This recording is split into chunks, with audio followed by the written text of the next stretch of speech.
But I hope सबको ये formula तो याद है। Just for the sake of practice, तो शायद ही किसी को जरूरत हो, मुझे लगता है बहुत लोग करके आए होंगे, फिर भी मेरी तरफ से एक जस्ट सेक ऑफ प्रैक्टिस के तौर पे अगर मैं सब्जेक्टिव का डीपीटी 5 का एक क्वेश्चन उठाऊं, कोई भी उठा लूं, 4-5 हैं ऐसे कि आपको एट एनी वन टेम्परेचर केवल दे रखा है, राइट, और उसका अदर टेम्परेचर, और वो कोई जरूरी नहीं अब मैं 10 डिग्री के फाउंडेशन लूं, अब मेरे पास आर्हीनियस थ्योरी है, आर्हीनियस की इक्वेशन है, मैं किसी भी दो अलग अलग टेम्परेचर की रेंज पे अब बात कर सकती हूँ, K1 और K2 देके सीधा आपसे पूछ लिया EA निकाल। अब अगर EA निकालना है मेरे को, तो कैसे निकालना है भाई, मेरे पास ये रहा डायरेक्ट फॉर्मूला है। ये क्वेश्चन शायद ऐसा एक मैंने क्लास में करने को कहा भी था कि कैलकुलेशन बहुत खराब है, आपने डायरेक्ट सब कुछ पुट किया, problem is this calculation as well as this calculation. यहां मैंने सिर्फ एक ही चीज लिखने के लिए बताया है, मैंने आर क्या पुट किया है बस।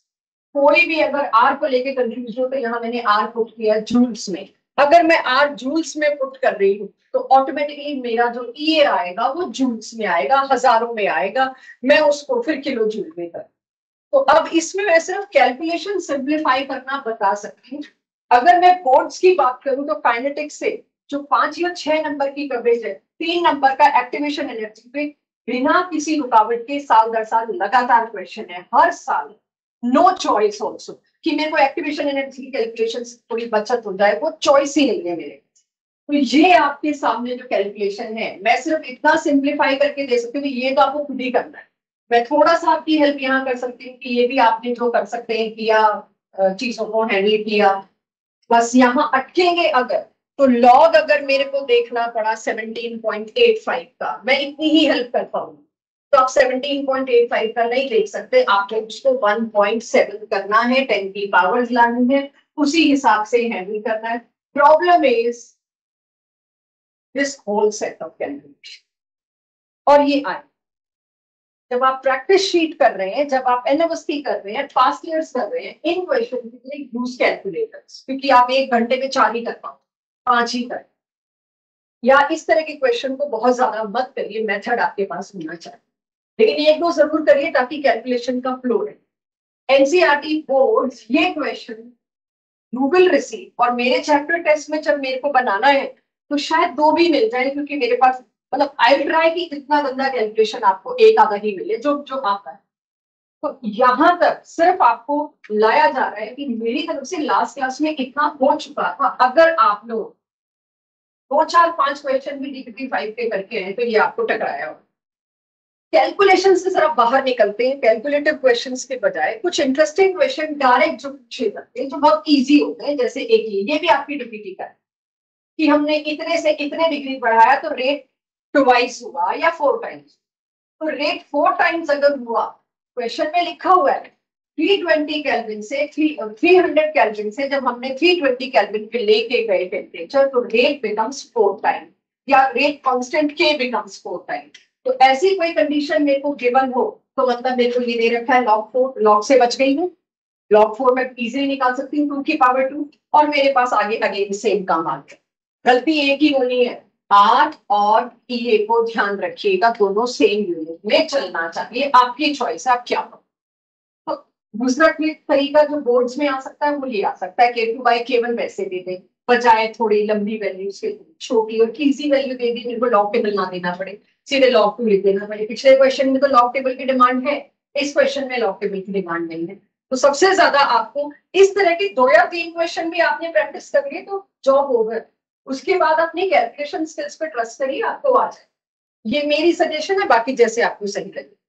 अगेन एक और तरीके से क्वेश्चन पूछा हुआ, ये थोड़ा मुझे अच्छा लगा कि इसमें मतलब काफी हद तक चैप्टर कवर कर लिया एक अकेले क्वेश्चन। के नहीं दे रखा, क्या दिया है, एक रिएक्शन है जिसका 300 केल्विन पर 50% कंप्लीट होने में लगे तो 20 मिनट, और 350 केल्विन पर वही 50% होने में लगे 5 मिनट, तो टी हाफ दे दिया।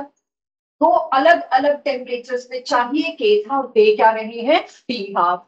टी हाफ से के तो हम निकाल लेंगे फर्स्ट ऑर्डर 0.693 वाले फॉर्मूला से, तो टी हाफ सोच के मेरे को के निकालना है, उसके बाद तो ये निकालना है। अगेन से सिर्फ वैल्यू देने का तरीका थोड़ा सा बदल रही है, बाकी और कुछ नहीं। अब अगर मैं अपनी क्लास से पूछूं ऐसे ही किसी में मेरे से ईए की वैल्यू के बजाय या ईए की वैल्यू के साथ ए भी पूछ लिया, आर्हीनियस फैक्टर निकालो, क्या सजेशन? हाँ, नीचे सेम ही क्वेश्चन है और इसमें एक पार्ट और जोड़ दिया, 4 मार्कर क्वेश्चन है, आप आर्हीनियस फैक्टर ए निकालो, कैसे निकालो? ईए मेरे पास आया हुआ है, हाँ जी, यस मेरे पास जब ईए आ गया तो कोई भी एक इक्वेशन में लगा दीजिए। वो एक इक्वेशन क्या है? लॉग के इज इक्वल्स टू लॉग ए, क्या था आगे? माइनस 2.003 भी था भाई, ए बाय 2.303 RT। अब वहां से लाइव वैल्यू की ए पुट करी और तब आपका ए निकलेगा। ये भी आए हुए पूछे गए क्वेश्चंस में एनसीईआरटी के टेक्स्ट बैक एक्सरसाइज। तो डायरेक्ट फॉर्मूला में आपका टाइम अगर मेरे को कंज्यूम कराना है तो this is the way I can consume your full time. आपका बहुत टाइम लगेगा इस क्वेश्चन को सॉल्व करने में। यहां तक सभी लोग क्लियर हैं? डीपीपी 5 जिसने सिर्फ सब्जेक्टिव भी किया वो इतना करके आया।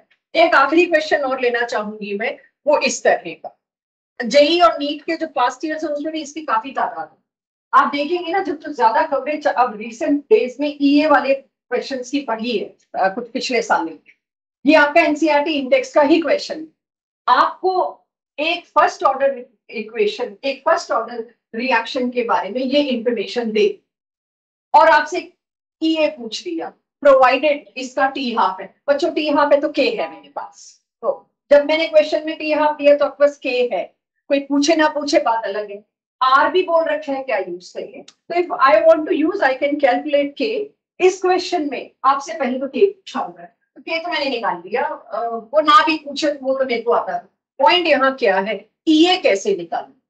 तो इस इक्वेशन को नॉर्मल इक्वेशन के साथ सिर्फ कंपेयर कर, और वो कैसे कंपेयर करना है आपके साथ। और कोई मेरे से ए भी पूछ लेता ना तीसरा पार्ट, तो मैं ए भी निकाल सकती थी कि अगर मेरे से आप ए भी पूछ लोगे तो लॉग ए इज गिवन 14.3। ये क्वेश्चन मैं क्यों ले रही हूँ जबकि है डुएबल। कुछ साल पहले मेरे पास ये डाउट आया था, मैम ये टी क्या है? कहीं फॉर्मूले में ऐसा टी नहीं, और वाकई में ये आपको कभी भी करते करते डाउट आ सकता है, व्हाट इज दिस टी? मेरे को जब दो इक्वेशन कंपेयर करानी है, किसी ने कहा और कि टी टेम्परेचर है, बात सही करनी है तो टी तो टेम्परेचर है, हो गई बात। फिर ये के क्या है? पहले तो आया टी, आपको भी लगा मैम क्या बात कर रही है, टी है तो सही नीचे, ठीक है। टी के साथ ये के क्या है? केल्विन। कहां से आ गया ये केल्विन? इस पूरे में नहीं है। जब आप आर की यूनिट्स देखेंगे ना तो उसमें केल्विन आता है। उस केल्विन को काटने के चक्कर में मेरे को ऊपर के देना पड़ा। आज आए 10 दिन बाद आए, ये खटक सकता है आपको कि मैम क्वेश्चन में व्हाट इज दिस के, इक्विलिब्रियम कांस्टेंट है नहीं। और ये भी आपसे गलती का एक कारण बन सकता है कि is this equation correctly represented for फलाना फलाना रिएक्शन। तो आप कहोगे सब तो ठीक है, बस ये के शायद गलती से प्रिंट हो गया। ये गलती से प्रिंट नहीं हुआ, के मेरे को देना पड़ेगा, और वो के क्या होगा? केल्विन। अगर मैं किसी के अगेंस्ट ये लिख दूं और एक में के लिखूं एक में के ना लिखूं, जिसमें मैंने के नहीं लिखा वो गलत होगा, क्योंकि मेरे को आर की यूनिट भी तो काटनी है, मेरे को सारा कुछ एक यूनिट सिस्टम भी तो करेक्ट करते जाना है साथ साथ। सो दिस के इज केल्विन। ये क्वेश्चन लेने का मेन पर्पस था के और टी का फर्क समझा सकूं। ये मैग्नीट्यूड नहीं है टेम्परेचर का, ये सिर्फ उसकी यूनिट एडिशनल डाली है, नीचे आर की के और के कटनी चाहिए। पूरे काइनेटिक्स में कहीं टेम्परेचर की यूनिट रास्ते में नहीं आ रही, ना के में ना आर में ना किसी में। तो मेरे को केल्विन की यूनिट काटने के लिए के को ऊपर रखना पड़ा। क्लियर सबको? तो अगर ऐसा कुछ आए, anyways come back to the question, पूछा क्या था? ईए। अब मेरे को पता है ईए बाय 2.303 आरटी ऊपर दे रखा है, ये टी काट दी। देखिए मैंने अपने आप यहाँ के नहीं लिखा क्योंकि मेरे को जरूरत नहीं महसूस हुई। मेरे को पता है के का रोल एक ही था, आर की जब तुम वैल्यू पुट करोगे ना उसमें केल्विन आएगा, वो केल्विन कट जाए बस। तो आप जरूर लिखिए, इनिशियली आप जब कर रहे हैं आपको पता होना चाहिए ये के आगे जाके करें, इससे आपकी आर की यूनिट सेट होगी। So then you can easily find out, put कर आके वैल्यू आप बहुत इजीली ये फाइंड कर सकते। पॉइंट ऑफ दिस, और ये एनसीईआरटी का क्वेश्चन, के हु यूज्ड के एंड व्हाई, क्या उसको आगे मैंने कहीं यूज किया, अपनी मर्जी से हटा दिया? तो शायद आप भी हटा दें अपने आंसर से, हटाना, this K has to be there. Clear हो गया सबको ये भी? तो पहले तो हम थोड़ा सब्जेक्टिव क्वेश्चंस के थ्रू छोटी छोटी मिस्टेक्स को रेक्टिफाई करने की कोशिश कर रहे हैं बस। अब इसके आगे आती हूँ मैं। नोटेड? अगर किसी ने नोट करना है कहीं भी अपनी तरफ से। एक इंटरेस्टिंग क्वेश्चन मेरे रास्ते में आ रहा है, यूनिवर्सिटी से मिला है मुझे, कहाँ से बच्चों ने पूछा है, इस साल तो नहीं बट हर साल पूछते हैं, इस साल आप भी जब यूनिवर्सिटी पूरी करेंगे तो पूछ लेंगे। आपके सामने एक ऐसा रिएक्शन है और मैं पूरा एक आपको इसकी इंफॉर्मेशन दे रही, और वो इंफॉर्मेशन क्या है? Check. Rate is equals to K, A के रिस्पेक्ट में फर्स्ट ऑर्डर, बी के रिस्पेक्ट में जीरो। ठीक है, ये मैंने आपको एक केस दिया, मैं पूरा क्वेश्चन नहीं दे रही क्योंकि पूरा क्वेश्चन देने का फायदा नहीं है। मैं आपको सिंपली एक चीज यहां ये बताना चाह रही हूं, आपको अगर मैं रेट दे के मांग, I am giving you rate and I am asking के, तो आपसे मेरे को आंसर चाहिए विद कॉन्सेंट्रेशन ऑब्वियसली। तो मैं लिख रही हूं, आप सॉल्व करिए मेरे साथ। रेट है इस रिएक्शन का 6.93 इंटू 10 की पावर -2, और ए की कॉन्सेंट्रेशन है 0.1 मोलर, बी की कॉन्सेंट्रेशन है 0.2। मुझे इसका, वैसे तो टी हाफ मांगा है बट के दे दोगे तो टी हाफ, तो टी हाफ दो, के मत दो मेरे को, टी हाफ। डेसिमल्स वगैरह हो रहे हैं ना, उसको थोड़ा सा आसान कर रही हूँ, मुझे पता है आंसर आपका सही आ रहा है, जस्ट इजी करना है मुझे कुछ, इसीलिए मेरे को फाइनल आंसर डेसिमल्स की इच्छा नहीं है, इसीलिए इस पे ला, दोबारा दो आंसर, कुछ नहीं किया मैंने, एक डेसिमल हटा दिया बस। 10 की पावर -2, ये आ रहा है आपका। अच्छा, आप लोगों ने इसका के निकालते वक्त रेट की वैल्यू पुट कर दी, ए की वैल्यू पुट कर दी, सब पुट कर दिया, टी हाफ दे सकते, टी हाफ ही दे रहे हैं ना आप मेरे को, बस मेरे को ये बता दो फॉर्मूला क्या यूज किया टी हाफ निकालने। आपको भी लग रहा होगा इतने से क्यों घुमा रही है, क्यों पूछ रही है,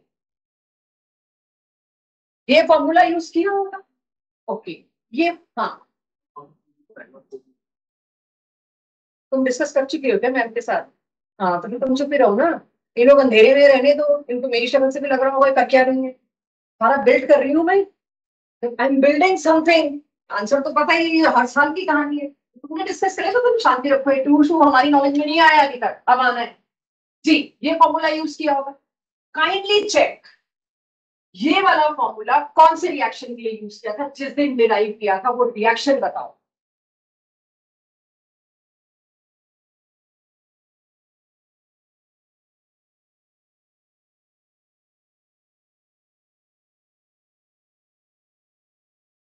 नाइनटी इंटू 10 की पावर -3 मैंने सॉल्व किया, ए को मैंने पुट किया, अच्छा तुम लोगों ने बी की वैल्यू भी पुट करी है? हाँ, नहीं करी ना, वो बेवकूफी तो नहीं करी ना जिनको ऐसे ही चकमा देने के लिए दे दिया, मतलब वो तो नहीं पुट कर कर आए। तो मेरा आंसर क्यों 10 मिनट्स आ रहा है, तो मेरे को क्यों 10 की पावर -2 सुनाई दिया आंसर? अच्छा, के की वैल्यू दे रहे। Anyway, come back to the question जो मैंने पूछा, ये सारा मैं कुछ बिल्ड कर रही हूँ, इसकी एक बहुत अच्छी चीज के, कौन सी इक्वेशन की वृंदा गौरी, किसके लिए मैंने ये डिराइव की, जिस दिन पहली बार इंटीग्रल इक्वेशन स्टार्ट की थी फर्स्ट ऑर्डर के लिए डिराइव किया था, ऊपर क्या लिखी थी इक्वेशन? यहाँ मैं बी ना भी लिखूं तो भी चलेगा ना, जीरो ऑर्डर है, मतलब वो तो for the sake of reaction लिखा, मैं आपको पता है B is not playing in, क्या इक्वेशन लिखी थी मैंने? यस, मैंने इक्वेशन लिखी थी आर गिव्स पी, यानी मैंने कोफिशिएंट जो लिया था वो 1 लिया, उससे फर्क क्या पड़ जाएगा भाई, उससे फर्क क्या पड़ेगा, अब जरा देखिए, मैं शॉर्टकट भी दे सकती हूँ कि कोफिशिएंट नीचे लाओ, but I am not interested, कल को कुछ भी आता है तो उसको संभालने लायक होने चाहिए। अब आप देखिए, जब हम उस वक्त इंटीग्रल इक्वेशन शुरू की थी तो रेट क्या होता था, रेट मैंने उस दिन लिखा था -dr/dt, राइट, स्मॉल आर की जगह लिखा था -dr/dt is equals to r की पावर 1, और उसी से सारा इंटीग्रल इक्वेशन और इंटीग्रेटिंग कांस्टेंट की वैल्यू लाए वगैरह वगैरह पूरी इक्वेशन आ।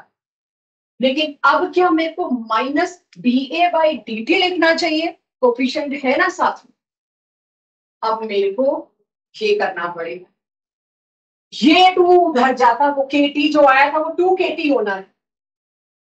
जो यहाँ पर जो भी चीज है उसके बाद आई मेरे पास, यहाँ था R⁻1, ये सब मैंने जब लिखा यहाँ के, ये 2 इधर जाना था, ये 2 इधर छूट गया मुझसे इस इक्वेशन में। समझ पा रहे ना ये क्या बोल रही हूं मैं?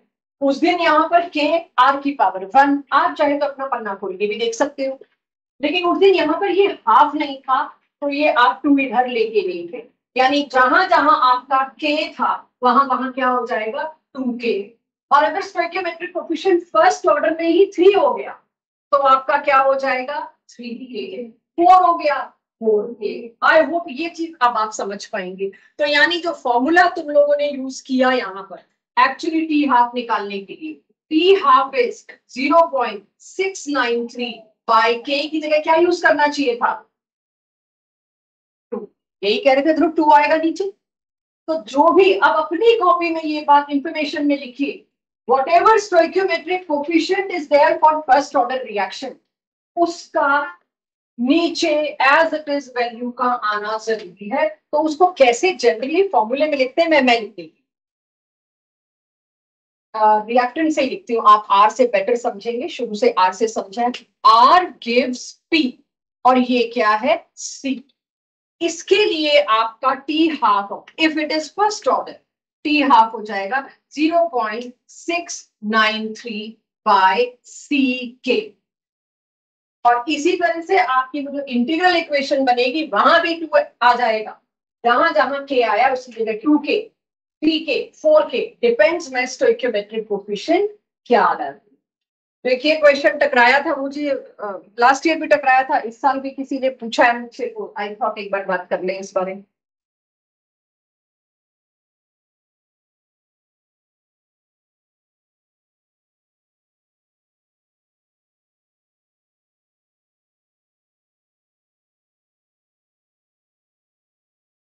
आ गया। अब एक और चीज जो थोड़ी सी इंटरेस्टिंग मुझे लगती है, या कहिए थोड़ा सा आप अपनी कैलकुलेशन या डेरिवेशंस को सिंप्लीफाई कर सकते हो। आपने शुरू के 2 डीपीपीज में ऐसे क्वेश्चन देखे होंगे, relation between K1, K2, K3, ये 2 रिएक्शन को ऐड किया, इसको सब्ट्रैक्ट किया, वगैरह वगैरह वगैरह, इस तरह के क्वेश्चंस देखे होंगे, या rate in terms of K, rate in terms of K1, K2, K3, क्योंकि अलग अलग रिएक्शंस और अलग अलग उसकी बात होगी। अगर कहीं पर भी आपको पूछा जाता है overall K is, suppose overall K, तीनों रिएक्शन तीनों रिलेशंस का जो निकल के आ रहा है, overall K is K1 into K2 by K3। ऐसा मैंने एक और जगह कराया था जब मैंने 0 ऑर्डर की कंडीशन कराई थी अमोनिया में, गिवन है रेट लॉ। अगर कहीं आप यहां तक तो आप पहुंच पाते, डीपीपी 1, 2, 3 में शुरू शुरू में कुछ कुछ ऐसे क्वेश्चन है यहां तक आप पहुंच पाते। यहां अगर आपके पास किसी रिएक्शन का ओवरऑल के आपको बता रखा है इज दिस, इसका ओवरऑल EA बताइए, तो आपको पता है आप एक्सपोनेंशियल में के की वैल्यू पुट कर सकते हैं, पूरा e⁻−EA/RT, वो सारी मैथमेटिकल डेरिवेशन में मत घुसिएगा, इसका डायरेक्ट कट शॉट लीजिए। लॉग में मल्टीप्लाई का क्या हो जाता है प्लस, तो यहाँ बाकी सबको कटना है, या R और T वगैरह वगैरह कटना है तो सीधा अपने काम को आसान बनाइएगा। और ये आपको यूनिवर्सिटी में भर भर के मिल रहे हैं क्वेश्चन, जो आज के डाउट सेशन में हमको दिखा। K1 K2 की जगह EA1 प्लस EA2, और जो डिवाइड में हो रही है चीज वो क्या हो जाएगी माइनस में, दैट इज EA3। तो जहां कहीं भी जो ट्रीटमेंट K के साथ हो रहा है उसका सिमिलर सा ट्रीटमेंट E के साथ अगर आप करते हैं वो लॉग वाला, तो आपको ओवरऑल EA भी आ जाएगा कि इनका कलेक्टिव EA क्या होगा अगर इनका कलेक्टिव K शेप। अंडरस्टूड? ये बात तब एक्चुअली में हेल्पफुल होगी जब आप वहां तक पहुंचो। हमारी 5वीं डीपीपी में भी उम्मीद है ऐसे क्वेश्चन होंगे, हैं मुझे पता है, और एनवर्सिटी में भी होंगे। अगर आप एनवर्सिटी नहीं कवर कर पा रहे कोई बात नहीं, आप डीपीपी पूरी कवर करिए, आपके पास वैरायटी सारी आ जाए। यहाँ तक क्लियर? तो ये छोटी छोटी चीजें मुझे आज और कल के डाउट सेशन से जो मिली, पहले मुझे वो आपके साथ डिस्कस करनी है। अब कहने को एक्टिवेशन वाला सब हो गया मेरे पास।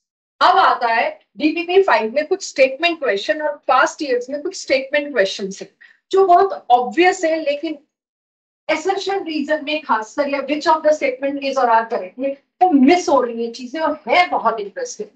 तो एक एक मेरे साथ सुनेंगे, कुछ आपको ऑब्वियसली पता भी है, बट जब लिख ही रही थी तो 5-6 तो लिखने लगी मुझे सर। जितना बड़ा ईए होता है उतना ही छोटा के होता है, ग्राफ में भी देख दिया। उतना ही रिएक्शन स्लो, वही आरडीएस होगा, उसी से ऑर्डर निकालेंगे and you can extend it to any any limit. Second point, यहां से कुछ नया है आपके लिए, पता है लेकिन ऑब्वियस नहीं है। लार्जर ईए अगर एक्टिवेशन एनर्जी ज्यादा है तो वो पहाड़ बहुत ऊंचा है, वो पहाड़ बहुत ऊंचा है। उस पहाड़ को चढ़ने के लिए मुझे किस पे बहुत ज्यादा डिपेंड करना पड़ेगा, स्ट्रॉन्गली टेम्परेचर जो मैं सराउंडिंग से मान रही। जितना ज्यादा ऊंचा ईए है उतना ही टेम्परेचर का इफेक्ट ज्यादा होगा, किस पर, रेट पर। के और रेट एक ही बात है, यानी कि जिनका ईए ज्यादा है वही टेम्परेचर बढ़ाने से मेरे को मल्टीपल फोल्ड रेट फास्ट मिल सकता है। लेकिन जिनका ईए छोटा है, आप सोच के देखिए, जिनका ईए छोटा है उनके लिए टेम्परेचर का इफेक्ट उतना नहीं है। टेम्परेचर बढ़ा के वो उतने फोल्ड नहीं पड़ेगा जितना जिसका ईए ऊंचा है वो उतने फोल्ड बढ़ जाए। ये बात जब तक रजिस्टर ना की जाए तब तक हम मानते नहीं, और यही शायद क्वेश्चन नंबर 26 डीपीपी 5 का अड़ रहा था जो मैम मेरे पास लेके आएगी। क्या स्टेटमेंट है कि जितना बड़ा ईए होगा उतना ही टेम्परेचर का असर का, या कहिए टेम्परेचर का जो इफेक्ट आ रहा है उसका मैग्नीट्यूड बहुत बड़ा होगा के। और यही अगर ईए छोटा है, ईए छोटे को बहुत इजीली ऊपर जाने को थोड़े से टेम्परेचर से मिल जाएगा, उसको बहुत स्ट्रांगली टेम्परेचर पे डिपेंड करने की जरूरत नहीं है। यानी 5 डिग्री का 6 डिग्री का टेम्परेचर बढ़ाया, जितने भी डिग्री का बढ़ाया, इफेक्ट बहुत ज्यादा आएगा उस रिएक्शन में जिसमें ये काफी ज्यादा। राइट। तीसरी स्टेटमेंट लिखते जाइएगा साथ साथ। तो सारे स्टेटमेंट बेस्ड क्वेश्चन की कंफ्यूजन क्लियर करने के लिए मैंने एक जगह लिखी, अगर टेम्परेचर कम है उस वक्त टेम्परेचर बढ़ाओगे, अगेन के पर ज्यादा चेंज होगा। जिस वक्त टेम्परेचर कम है, ठंडा है, उस वक्त टेम्परेचर बढ़ा कर दोगे तो रेट काफी तेज भाग जाएगा। जिस वक्त पहले ही रिएक्शन में टेम्परेचर ठीक ठाक हाई है उसको आप और हाई करते हो तो रेट बढ़ेगा तो सही, लेकिन उतना नहीं बढ़ेगा जितना पहले वाले केस में बढ़ा। वही बात है, जिसका जिसके मार्क्स कम है उसी के पास इंप्रूवमेंट का स्कोप ज्यादा है। एक जना रीटेस्ट में नंबर इंप्रूव करता है 20, जिसके कम है वो 20 इंप्रूव कर रहा है। राइट। और जिसके पहले ही ज्यादा है वो 5 से ऊपर इंप्रूव नहीं कर पाएगा क्योंकि मैक्सिमम से ऊपर तो कोई जा नहीं सकता। सेम इज दिस, जितना कम टेम्परेचर उतना टेम्परेचर बढ़ाने से के फास्ट। जितना ज्यादा टेम्परेचर पर आप टेम्परेचर बढ़ा रहे हो रेट उतने फोल्ड्स नहीं बढ़े। ये सारी चीज जब तक कोई स्ट्रांगली कन्विंस ना करे और आप कन्विंस ना हो तब तक आप कंफ्यूज होते रहे। जो वेरिएशन आप के में देखते हैं वही वेरिएशन आर में होती है, वेरी ऑब्वियस, बट मुझे लगा अब ये भी नोट करा दूं, आप कंफ्यूज हो। अगर के 2 गुना बढ़ रहा है, के का रेशो 4 है तो रेट का रेशो भी 4 है। If K2 by K1 is 4 means R2 by R1 is also 4। इसके बाद एक और स्टेटमेंट, अगर टेम्परेचर गोज टू इंफिनिटी, अगर मैं टेम्परेचर को इंफिनिटी पे ले जाती देन ये हो जाएगा। टेम्परेचर अगर मैं इंफिनिटी पे ले गई वो EA बाय RT वो तो सब जीरो हो गया, वो जीरो हो गया तो K और फ्रीक्वेंसी फैक्टर, आईएनएस फैक्टर, जो भी नाम आप दे रहे थे इसको, they both becomes same, equal हो जाए। एंड वेरी इंपॉर्टेंट इंफॉर्मेशन किसी भी ऑर्गेनिक के चैप्टर में पकड़ी जा सकती है। ऑर्गेनिक में काइनेटिक्स फिर आएगा, एल्काइल लाइट में हम देखेंगे एल्काइल लाइट का ये reaction first order kinetics follow करता है, ये रिएक्शन सेकंड ऑर्डर काइनेटिक्स करता है। जब हम हाइड्रोकार्बन पढ़ भी रहे थे, समर को पता होगा, SN1 SN2 जैसी चीजें लाए थे तो, और जब SN1 SN2 था तो उस वक्त मैं नहीं बता सकती थी ये क्या है। Nucleophilic substitution reaction, unimolecular, molecularity अब पता चली है। और first order nucleophilic substitution reaction by molecular, और सेकेंड ऑर्डर। तो एल्काइल हैलाइड के क्वेश्चंस में आपको काइनेटिक्स फिर मिलने वाला है क्योंकि वहां ऑर्डर ऑफ रिएक्शन की बात भी की गई है 1 और 2।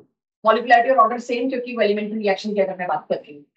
I am not saying that it is second order. What I'm saying, it is bimolecular, and later on I'll realize it is two-step complex reaction. तो order इसका भी बनी आ जाए. तो वो सारी बात हम तब करेंगे जब चैप्टर आएगा. बट यस, हाइड्रोकार्बन्स में जो बच्चे भी थोड़ा बाहर की बुक्स पढ़ रहे थे, वो ये SN1 SN2 में परेशान हो रहे थे कि आपने ये नहीं कराया, ये बताओ या इसका क्या होगा. और आई टोल्ड देम ये काइनेटिक्स के बाद भी कर सकते हैं, क्योंकि ये मॉलिक्युलरिटी ऑर्डर के रिलेशन में. तो अब फ्री रेडिकल कॉम्बिनेशन तो आया था मेरे पास हाइड्रोकार्बन्स में, मेरे को पता है जब भी फ्री रेडिकल आएगा उसकी एक्टिवेशन एनर्जी जीरो. उसको किसी की जरूरत ही नहीं है रिएक्ट करने की, कोई पहाड़ ही नहीं है वहां पे. जब जीरो है एक्टिवेशन एनर्जी, तो फिर टेम्परेचर कहाँ गया? है, सारी टर्म जीरो होगी. यानी क्या कोई ऐसा भी रिएक्शन है जो टेम्परेचर पे डिपेंड नहीं करता? यस. और वो कौन है? फ्री रेडिकल कॉम्बिनेशन, जिसमें EA zero, because EA zero तो इक्वेशन में सारी साइड जीरो होगी, पावर वाली, एक्सपोनेंशियल वाली. तो वहां पर भी K is equals to A. Again Arrhenius factor K के बराबर. टुवर्ड्स एंड ऑफ चैप्टर चले, आरईएस थ्योरी होगी, सब हो गया. मेरे को चैप्टर शुरू जब हुआ था, क्या पढ़ाना शुरू किया था? रेट क्या हो, रेट को एक्सप्रेस कैसे करते हैं. Again new topic, non numerical topic. Rate को एक्सप्रेस कैसे करते हैं? Rate of appearance of product, disappearance of reaction, फिर ग्राफ्स आए, फिर उसके बाद order, whether, law of mass action, rate law, order, molecularity, and then we started zero order first order की इंटीग्रल पार्ट. फिर वो टी हाफ शुरू हो गया. उसके बाद साथ में ऐड क्या हुआ? स्यूडो और प्रेशर वाले केसेस. देन केम आखिरी फैक्टर, टेम्परेचर. इस सारी पढ़ाई का पर्पस क्या था?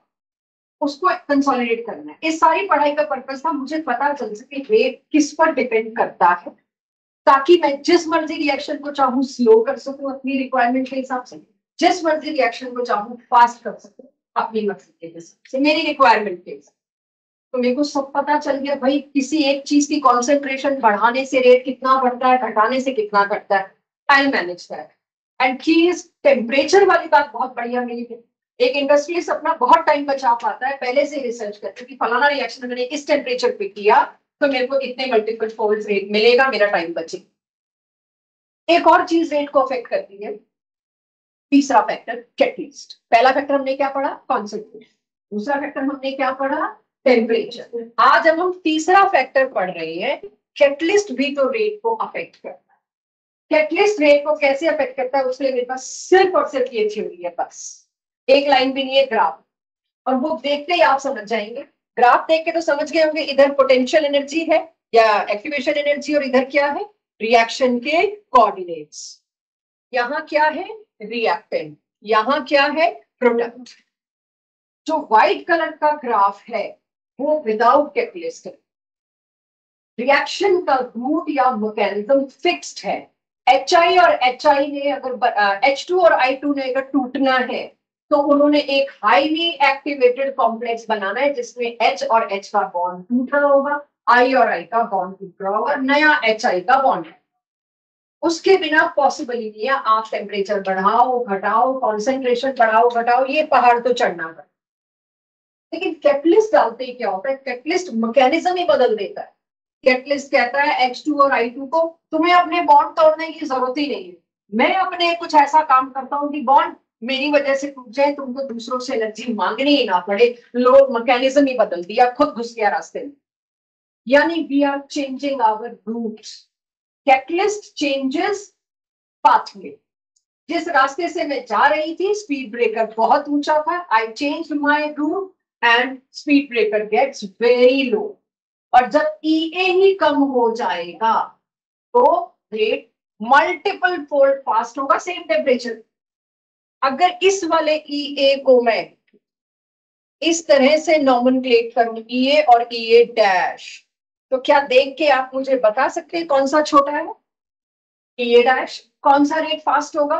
और जब आप एक्टिवेशन एनर्जी कम करते हो ना, रिएक्शन पावर्स में बढ़ता है, एक्सपोनेंशियल मल्टीपल फोल्ड्स में बढ़ता है रिएक्शन. तो आपने यहाँ पर टेम्परेचर अप डाउन नहीं किया है, आपने क्या किया? आपने पैसेज ही चेंज कर. तो इसकी वजह से रेट बहुत कई गुना मल्टीपल फोल्ड्स बढ़ेगा। ये पर इफेक्ट पड़ रही थी मैं, और आईवीएस एक थ्योरी थी और बहुत कन्विंसिंग थी और बहुत कुछ मेरे को ठीक ठाक मिल भी गया। इसके बारे में लंबा चौड़ा पता नहीं मेरे को, लेकिन थोड़ा बहुत तो पता है। इतना ही पता है कि इसका नाम क्या है, आईवीएस फैक्टर। एक और चीज बोली थी, फ्रीक्वेंसी। ये क्या है, fraction of molecules having energy equal to और मोर देन एक्टिवेशन एनर्जी। ऐसे कितने मॉलिक्यूल्स है, और ये क्या कहता है, ऐसे मॉलिक्यूल्स एक सेकंड में कितनी बार टकराते। तो जब देखा गया प्रोबेबिलिटी वगैरह लगा के सब कुछ करके एक सेकंड में फ्रीक्वेंसी चेक भी की गई, जो भी कैलकुलेशन थी बियॉन्ड आवर स्कोप, उन कैलकुलेशन से पता क्या चलता है, जितने तो मॉलिक्यूल्स है ना एक्टिवेशन एनर्जी रखे हुए, और फ्रीक्वेंसी जो होनी चाहिए उस टेम्परेचर पर जो है एक्चुअली चेक, उस हिसाब से रिएक्शन 5 सेकंड में हो जाना चाहिए। अब भी सारे रिएक्शन एक्सप्लोसिव होने चाहिए थे। IVS failed to explain reality check. उनका हिसाब ठीक था, सब ठीक था कि मैक्सिमम कोलिजन तो नाकामयाब थे, अनसक्सेसफुल थे, प्रोडक्ट बन ही नहीं रहा था। सिर्फ थोड़े से मॉलिक्यूल्स थे जिनकी वजह से प्रोडक्ट बन रहा है, लेकिन वो थोड़े से भी मिलियंस थे, इतने ज्यादा थे कि रेट ऑफ रिएक्शन अभी भी 1 मिनट नहीं टिकना चाहिए था कोई भी रिएक्शन, मेरे चारों तरफ रिएक्शन एक्सप्लोसिव ही होने चाहिए। तो उस आरईएनएस फैक्टर वगैरह वगैरह सबको मिला के भी आरईएनएस ये नहीं एक्सप्लेन कर पाया एक्चुअली में रिएक्शन एक्सपेक्टेड से इतना स्लो क्यों है। मतलब कुछ और बैरियर भी है जो वो चुन, कोई और एक और बैरियर है जो वो नहीं बता पा रहे। एनीथिंग तो नहीं, वो माइक बहुत डिस्टर्ब कर रहा है, मैंने उसको ऑफ कर। तब आई मैदान में कौन, कोलिजन थ्योरी। कोलिजन थ्योरी क्या कहती है, कोलिजन थ्योरी कहती है मेरे पास कि ठीक है आप कह लो सब कुछ था, टेम्परेचर भी बढ़ाया हमने, फ्रीक्वेंसी भी मैच करी, सब मैच करी, लेकिन रेट जितना होना चाहिए उससे कई गुना फास्ट बता रहा है आरईएनएस। आरईएनएस failed to explain actual rate. Yes, he was successful, very successful till date in explaining effect of temperature. वो तो ठीक है, लेकिन ओवरऑल रेट आपका और एक्चुअल नहीं मैच कर रहा, अभी भी एक्चुअल बहुत स्लो है आपके हिसाब से, तो उसके लिए आई कोलिजन थ्योरी। नाम क्या है इसका, कोलिजन। यानी इन्होंने कहा कुछ कोलिजन में अभी भी आरईएनएस मिस कर रहे थे, बस वो करेक्ट कर देते। तो अगली कोशिश क्या होगी, this theory worked only on one thing, और वो वन थिंग क्या है बच्चों, number of collision per second per unit volume of reaction mixture is known as collision frequency. उन्होंने एक ही जगह क्या दे दिया, सेट। आरईएनएस का फैक्टर भी तो क्या था, फ्रीक्वेंसी फैक्टर, बट अब आए हैं हम तो अपना अल्फाबेट तो देंगे ना, तो उसी एक ही जगह उन्होंने कर दिया जेड, जेड के नीचे ए भी लिख दिया। ये क्या है, कोलिजन फ्रीक्वेंसी। ठीक है, व्हाट्स न्यू, आप नया क्या बताने वाले, वही बात चल रही है कि इससे फायदा तो कुछ हुआ नहीं। तब इन्होंने ये कहा कि ठीक है, वही कोलिजन सक्सेसफुल होंगे जो ऐसी एनर्जी वाले मॉलिक्यूल्स के हैं जिनकी एनर्जी मैच करती है एक्टिवेशन एनर्जी से। एग्री, सपोज 100 में से 25 मॉलिक्यूल थे, 25% जिनके पास एनर्जी एक्टिवेशन एनर्जी के बराबर या उससे ज्यादा, क्या वो 25 के 25% रिएक्ट करके प्रोडक्ट बन गए, तब रेट मैच करना चाहिए। जब मैंने देखा तो 25% मॉलिक्यूल्स अगर रिएक्ट करते तो भी रेट बहुत बहुत फास्ट होना चाहिए था, जो एक्चुअली में है।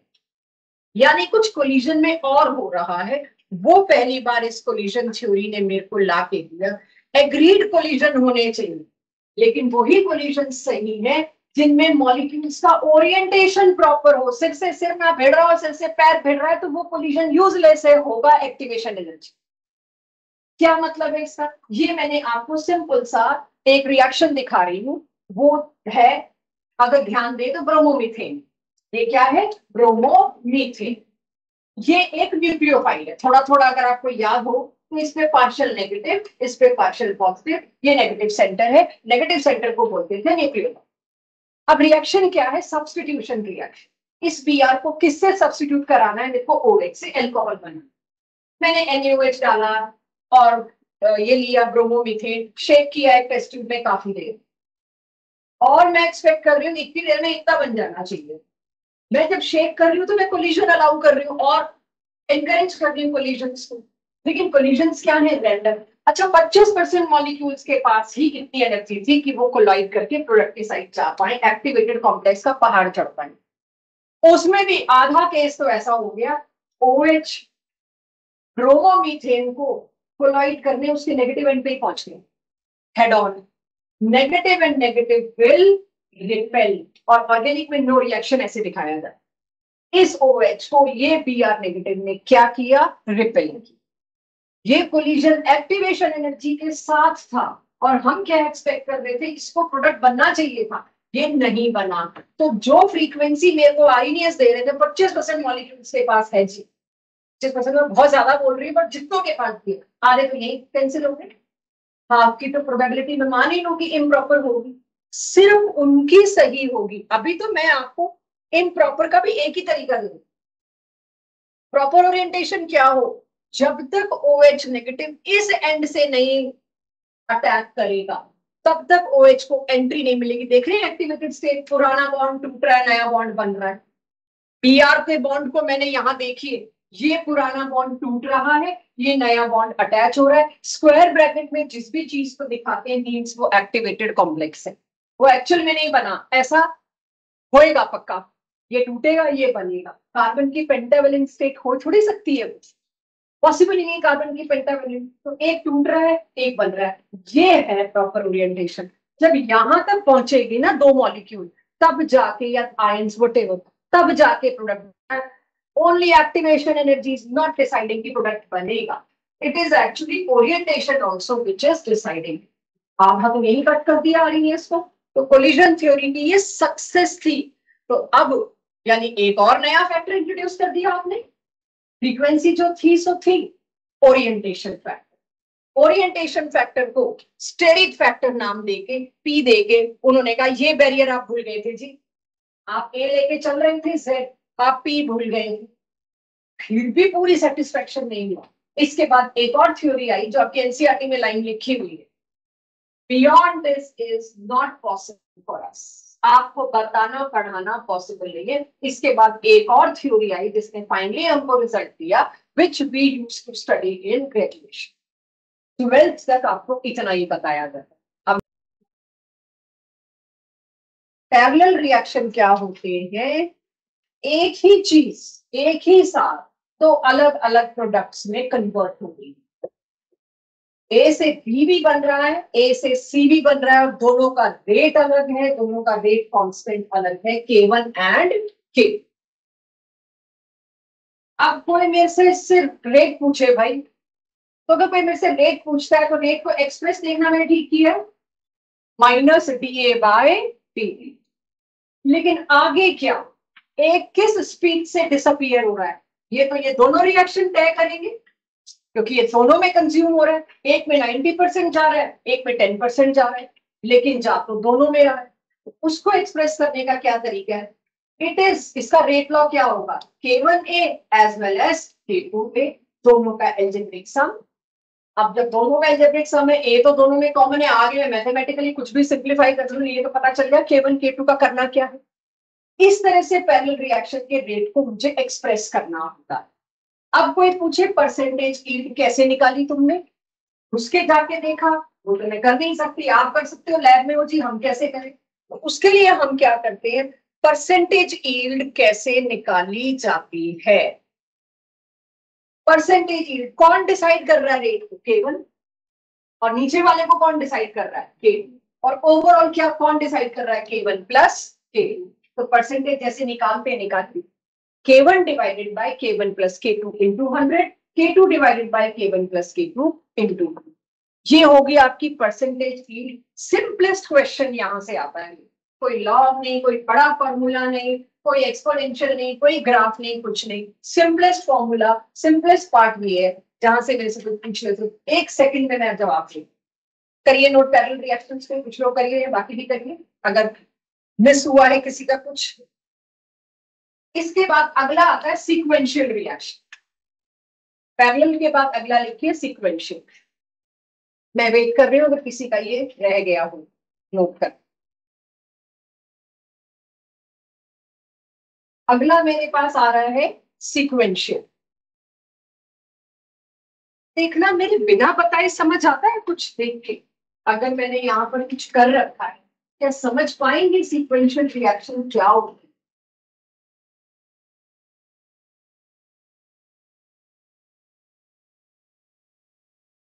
अगर आप एनिवर्सरी पूरी ना कर पाए या शुरू भी ना कर पाए, ढूंढ के पैरेलल और सीक्वेंशियल वाले कर लेना बच्चे। छोटे छोटे हैं, बहुत सिंपल है, पर ढूंढ के ये कर ले। नोट करिए, देखिए सीक्वेंशियल क्या है।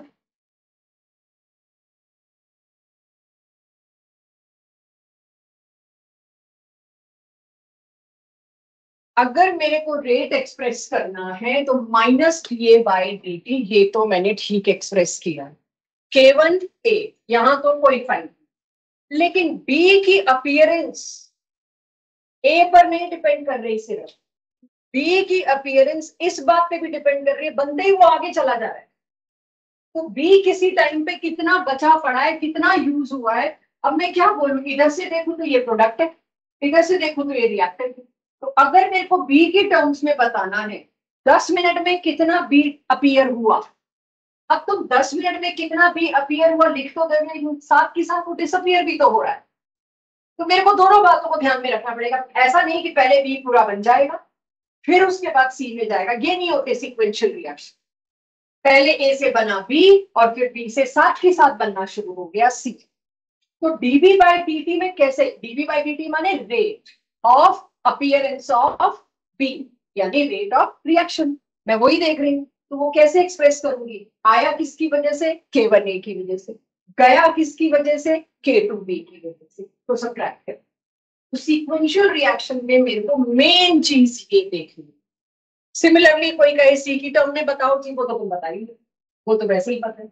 सी की टर्म्स में मतलब इन केस ऑफ रेट को एक्सप्रेस किया, अगर कोई किस रिएक्शन का रेट सी की टर्म्स में पूछता है, वेरी इजी फॉर मी, जिस स्पीड से बी डिसअपियर, तो जिस स्पीड से बी डिसअपियर, वो तो ये ए की रिएक्शन मान लिया, फिर तो मैंने वो सीक्वेंशियल रहा ही नहीं।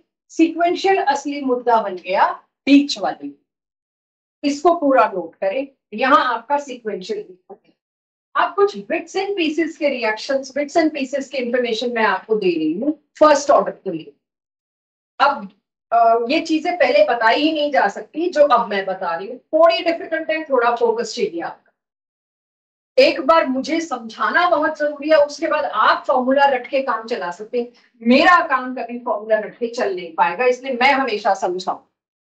तो अब अगर आप समझेंगे, बहुत बहुत सिंपल छोटी सी एक चीज ला रही हूँ, उसके लिए पहले थोड़ा सा अगेन मुझे इंफॉर्मेशन बिल्ड करनी पड़ेगी। ये इंफॉर्मेशन आएगी एल्काइल हैलाइड्स यानी ऑर्गेनिक, बट ये इतना डेप्थ वाला टॉपिक है कि मैं ऑर्गेनिक में रिएक्शन कराने का वेट नहीं कर सकती, मुझे कराना तो अभी। तो पहले थोड़ा सा मैं उस रिएक्शन का बिल्ड आपको दे दूं जिसके ऊपर एक्सक्लूसिवली ये सारा कुछ लगता है।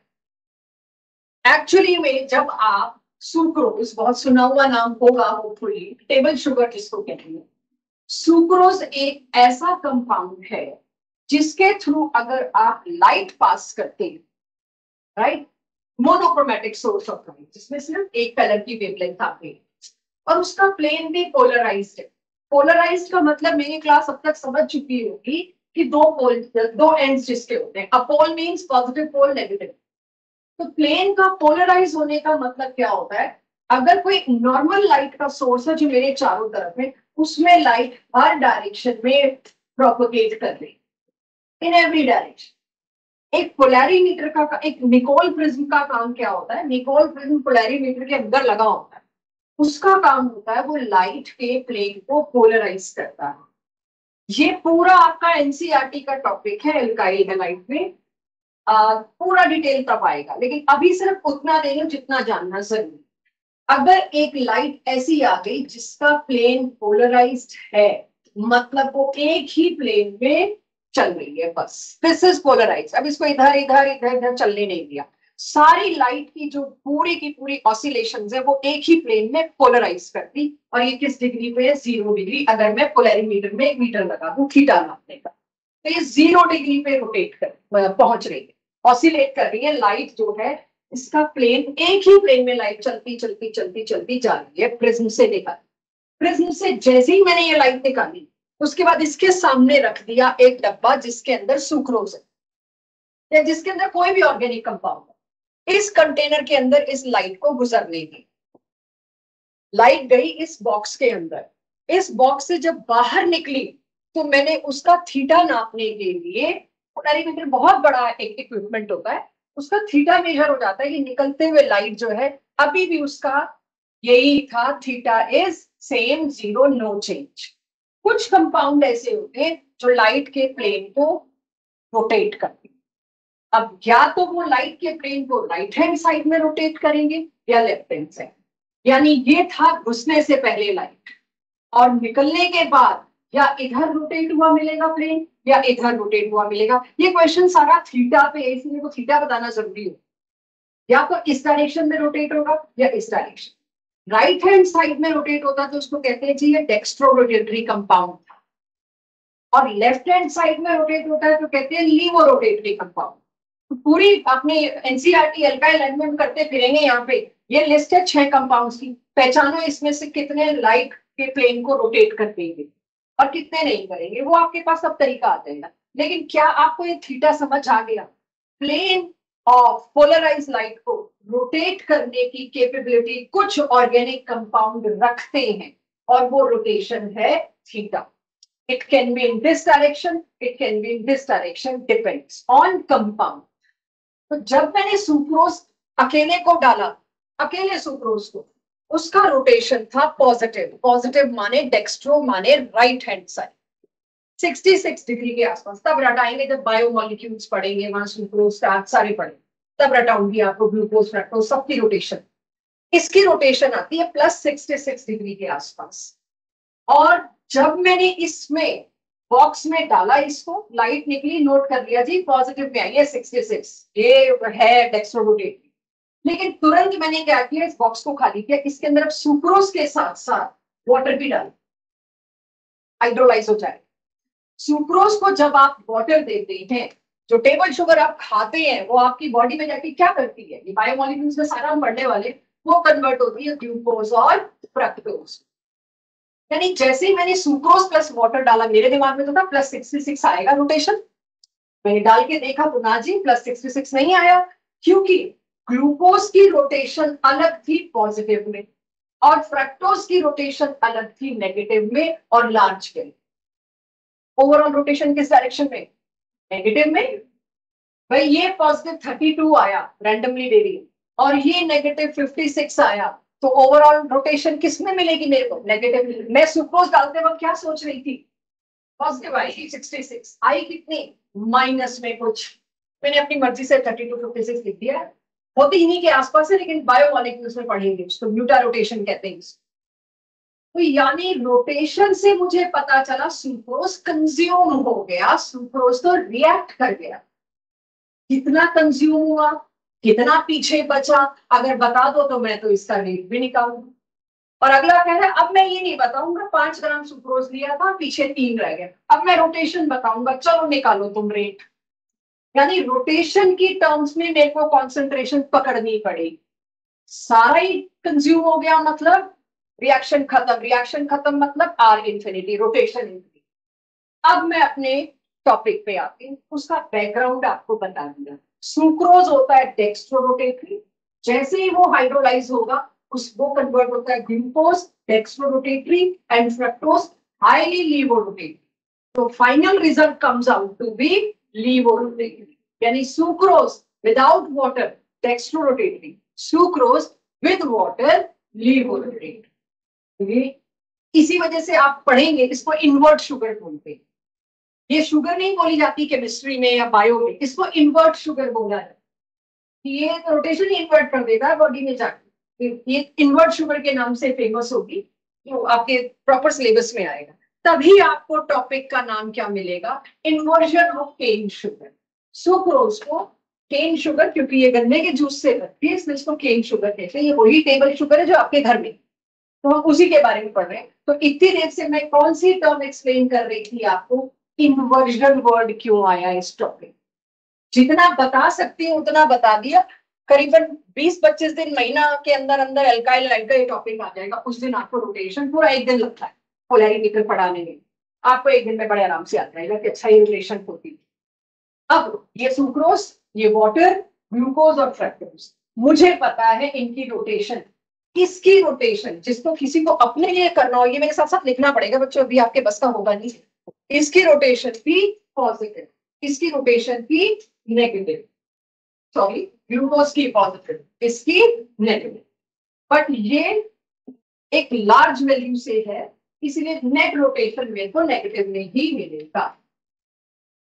अब पूरे एक्सपेरिमेंट पे आओ और इधर उधर उलझना मत। मेरे लिए भी ये पढ़ाना बहुत डिफिकल्ट होता है क्योंकि आपको नॉलेज कम है और डेप्थ ज्यादा देनी पड़े। मेरे लिए भी ये पढ़ाना डिफिकल्ट है, मेरे को बहुत सोच सोच के शब्द रखने होंगे। मैं आपकी बहुत क्रॉस क्वेश्चनिंग इसमें ले नहीं पाऊंगी because you do not know polarimeter type.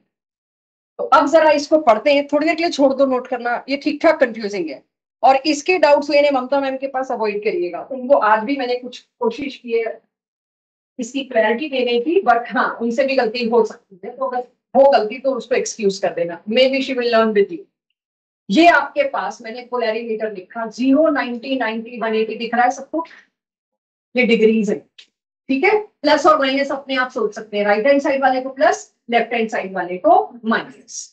अब इन्वर्जन जो है पोलैरिमीटर के लिए मैंने वो डायग्राम बना दिया पोलैरिमीटर की रीडिंग की। अब मेरे को आर नॉट क्या मिलता है, what is R not, polarimeter reading at time t is equals to 0। मेरे पास टेबल में सिर्फ ये लिखा है, मेरे को इमेजिन करना है इसका क्या मतलब। इसका मतलब है टाइम t0 पर पोलैरिमीटर की reading that is R not. अगर मैं देखना चाहूं तो वो मैंने ये लिखा है, वो ब्लैक कलर सबको दिख रहा हो, ये आर नॉट है। यानी टाइम t0 पर शुरुआत में जब रिएक्शन शुरू ही नहीं हुआ है, पोलैरिमीटर की रीडिंग कहां पे है वो मैंने दी, किसकी वजह से, डोंट आस्क है, ठीक है। ये रही उसकी रीडिंग। अब थोड़ी देर बाद polarimeter reading eight any time, जब आपने उस रिएक्शन में फ्रीज करना है, जब आपने सोचना है एट एनी टाइम क्या होगी टी। आपसे मैं इधर का लिखा लिखा छोड़ दूं और पूछूं थीटा निकाल के दो कितना, तो कैसे दो, थीटा माने ये थीटा डैश कैसे दो, R not minus R T, R not में से आर टी माइनस कर दोगे तो थीटा आ जाएगा। वैल्यू आपको यही दे रखी है टेबल में, ये गोला नहीं बना के देंगे, गोला सिर्फ एक टीचर बना रहा है जिसको समझाना मजबूरी है। आपको तो एक टेबल मिल जाएगा, R not, R T, R infinity, बस।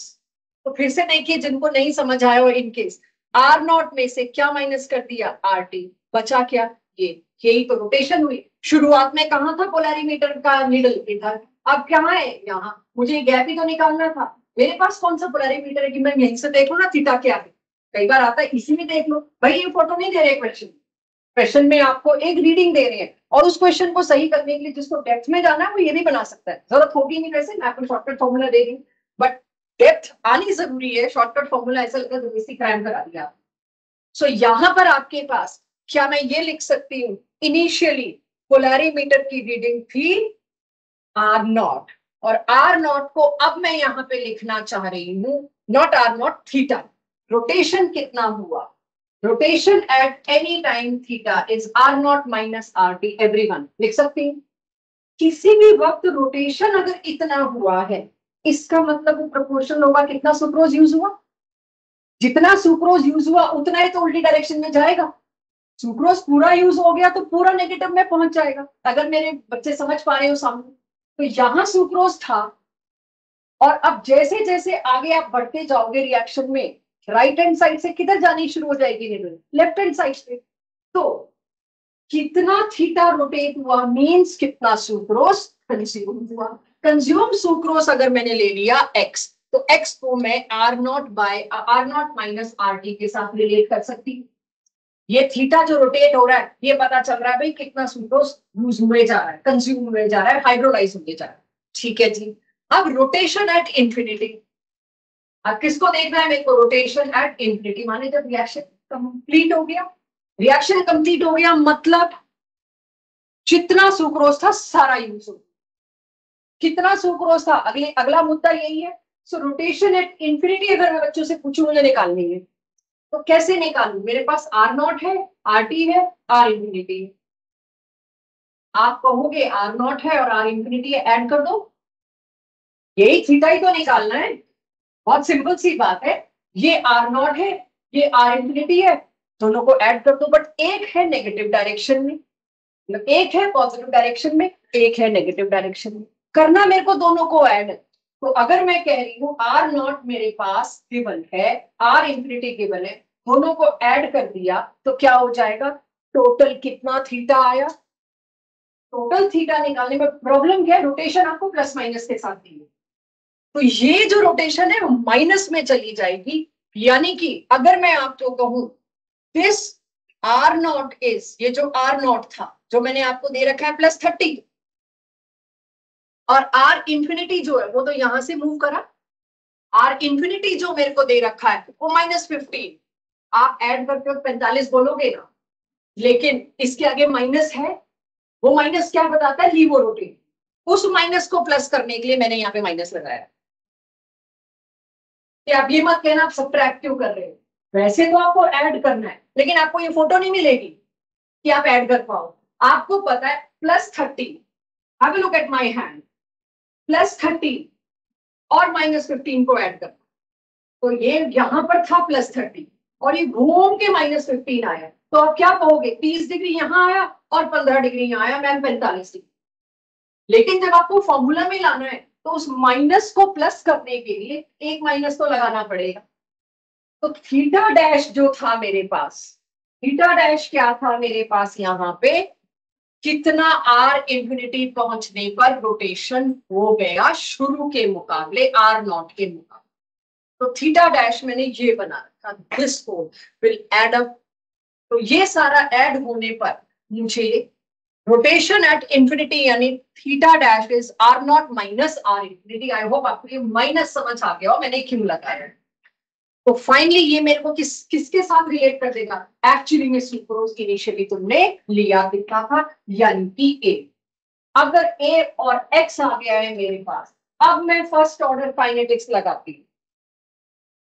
दिस, ये फॉर्मूला तो सबके पास है। आज R not by R T के बजाय मैंने A upon A minus X लिख दिया और कुछ नहीं, इनिशियल ए था और थोड़ी देर बाद ए माइनस एक्स बचा। तो ए की जगह यहां से अगर उतार लू, ए की जगह क्या है, R not minus R infinity, और x की जगह क्या है, R not minus R T. नीचे क्या पुट करना था, a minus X, A minus X, finally.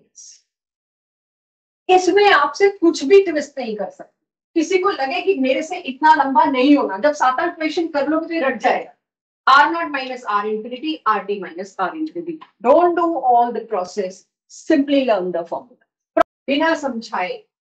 ये क्वेश्चन आप मुझे करके बताओ, आई नीड आंसर। मतलब मैं समझाए मतलब मैं घुसना नहीं चाहती, आई नीड आंसर।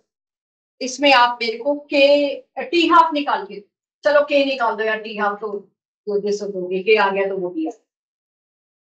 ऐसे आता है question, polarimeter reading of hydrolysis of sucrose is given below, find out K for the reaction, find out T half for the reaction, anything. चलिए इसमें आपसे देखते हैं, मिनट्स में दे रखा है। एक आधी गलती और आपसे मेरे से छूटी है बतानी, आप देखना जब आपका आर आता है ना तो ऐसा यूनिट यूज करते हो आप। जब आर यूज कर रहे हो उसका टाइम किसमें यूज करोगे, सेकेंड्स, अगर यूज करना पड़ा कहीं तो। इफ जब आर यूज हो रहा है और अगर टाइम भी यूज करना पड़े तो सेकेंड्स करना, क्योंकि वो ऐसा ही है। एनीवेज ये करो, ध्यान ना मैं डिस्ट्रैक्ट करूं।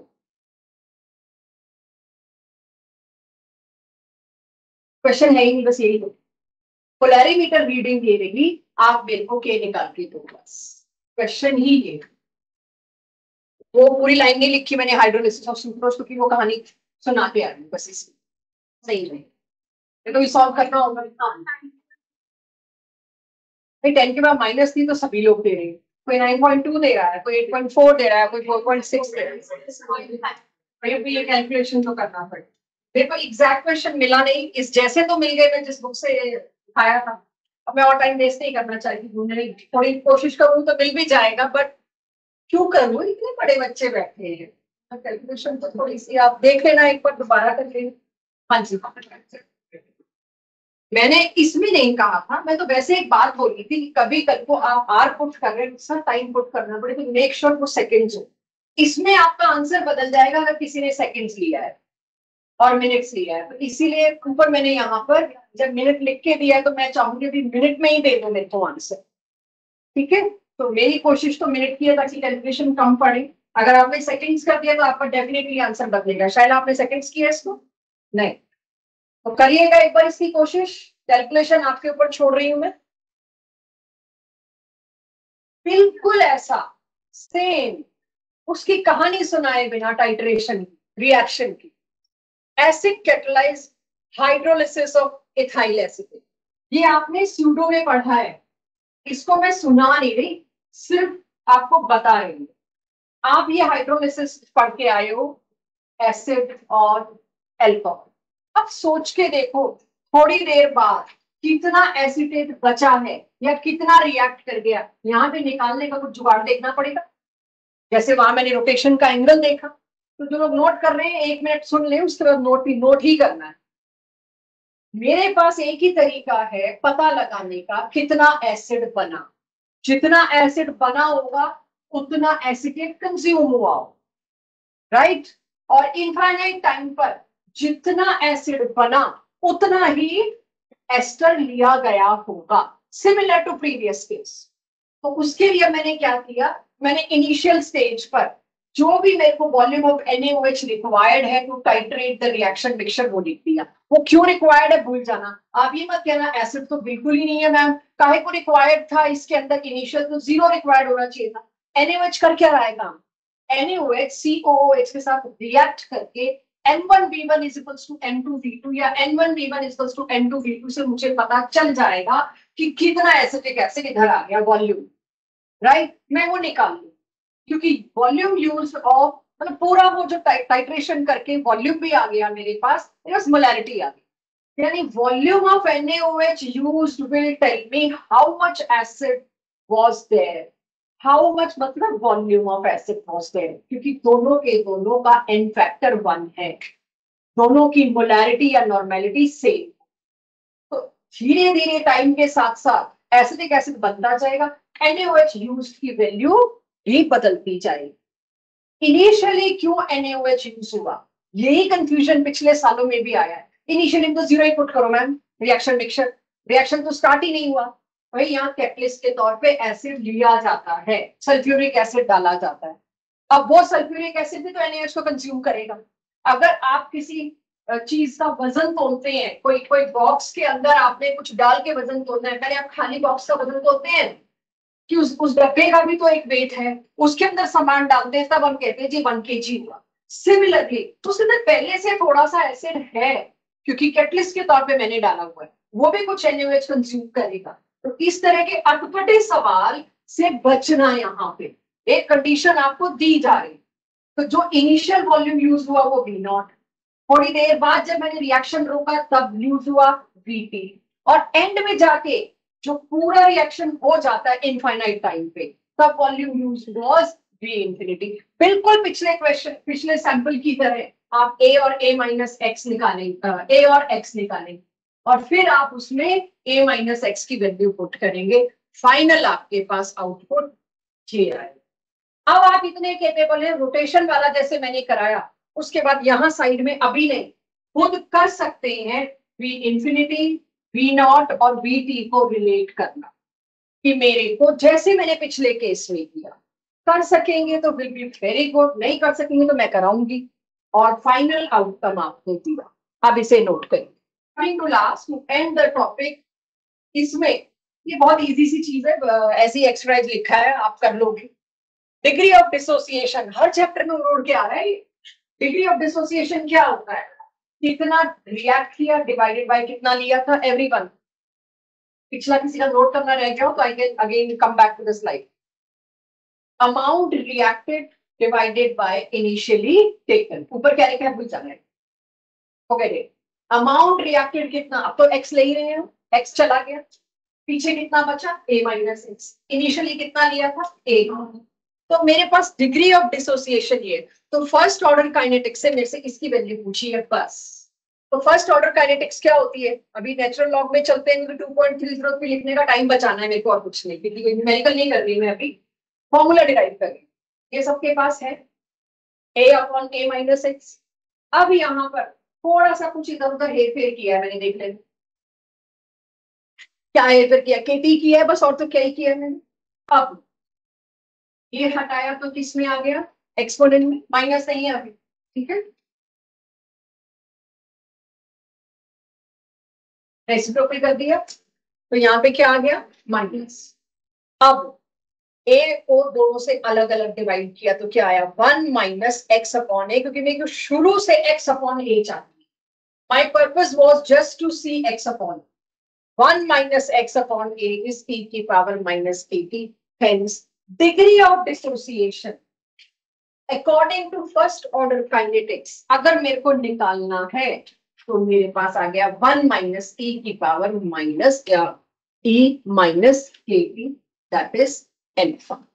Degree of dissociation in terms of first order kinetics. This has to be with you.